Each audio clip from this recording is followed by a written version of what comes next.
शास्त्री जी कैसे हैं? बोले बाबा ने बुलाए लाए जब तो देख लो तो जानता हूँ है क्या ना है।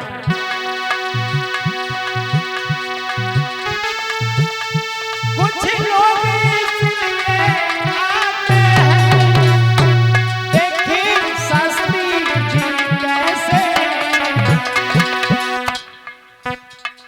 वे मोटे हैं या पतले हैं, वे मोटे हैं या पतले हैं, और कथा किस तरह कहते हैं।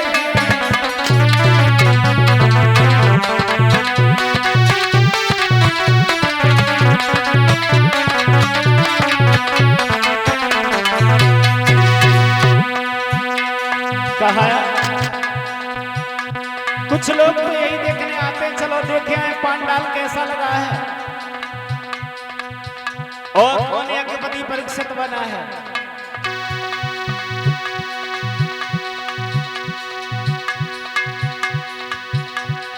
कुछ लोग यही देखने आते हैं, कुछ अच्छाइयां देखने आते हैं, कुछ बुराइयां देखने आते हैं, लेकिन कुछ कथा सुनने आते हैं, उन्हें कथा से कोई मतलब नहीं होता, वो बुराइयां देखते हैं, लेकिन जो बुराइयां नहीं देखते उन्हें कथा से मतलब होता है।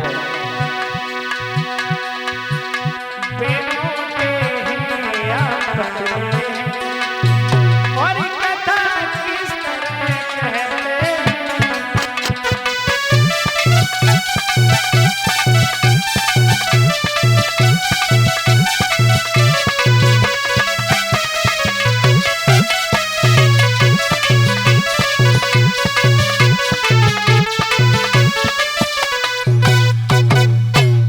कहा देखो कुछ लोग इसलिए आते हैं शास्त्री जी को देखने के लिए, और कुछ लोग कहा कहे आते हैं मालूम, बोले बहुत दिन हो गए मैंने कि रमाकांत के पापा ना मिले, चलो उनसे ही मिले आएंगे, और घर से निकले और तमाकू संग लेके आता है, घिट्टे तो वही आता है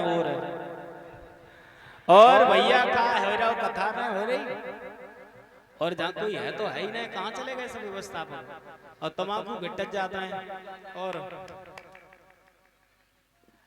अब फिर पूछता है और भैया कौन है वो कठाना है रही। तो कहने का मतलब यह है कि वो देखने के लिए आते हैं।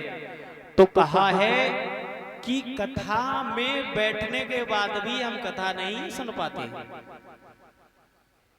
रीजन ये है कि हम जब कथा में बैठे तो हमारा मन और शरीर कथा में होना चाहिए। और आपको ये बताएं, ये भगवान की पावनमयी जो कथा है, ये कोई ढोला नौटंकी नहीं है, ये कोई ढोला नौटंकी नहीं है।